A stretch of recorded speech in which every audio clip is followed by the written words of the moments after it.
Come with me to visit the most random city that I've always dreamed of going to. Lincoln, Nebraska. Hi, I'm Ariel, a lifelong New Yorker who loves big walkable cities. But now I'm challenging myself to explore my own country, even when it's not that walkable. This is Ariel in America. Wish me luck. Well, you know Americans like to say it's as large as a football field. No joke, the capital city of Nebraska has been on top of my bucket list for quite a while. There's no particular reason why, and yes, there's a lot of corn, but I found out there's much more. But first, coffee at the mill that's been serving Lincolnites for 50 plus years. The cold brew is so darn flavorful, and as the caffeine is coursing through my veins, I explore the historic Haymarket District, dating back to the days of America's cross-continental railroad expansion of the 1870s. But many of the formerly industrial buildings date back to the early 1900s and are beautifully preserved. But look at this. This building looks like new. And everyone's so friendly here. Great vibes. What you see in Lincoln, Nebraska is going to way you're going to feel in the rest of the state. College football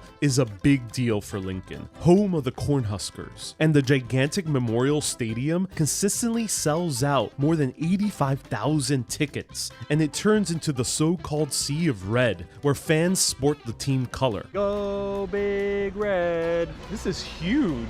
How long have they been playing in this area? Over 100 years. The slower pace of life in America's agricultural heartland does whet the appetite for speed.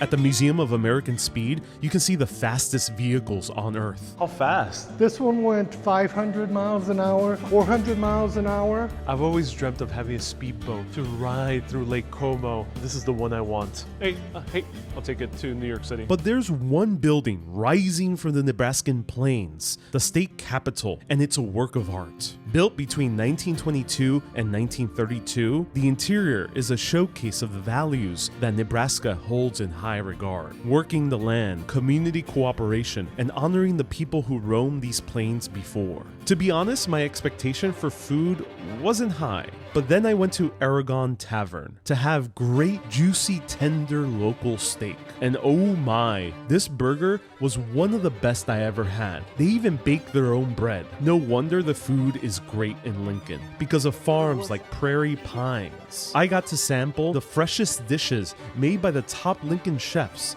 at the Feast on the Farm event.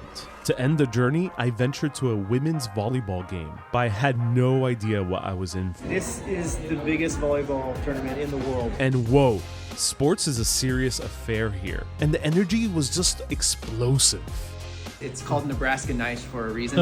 After a whirlwind 2 days in Lincoln, it was a blast. Stay curious, my friends.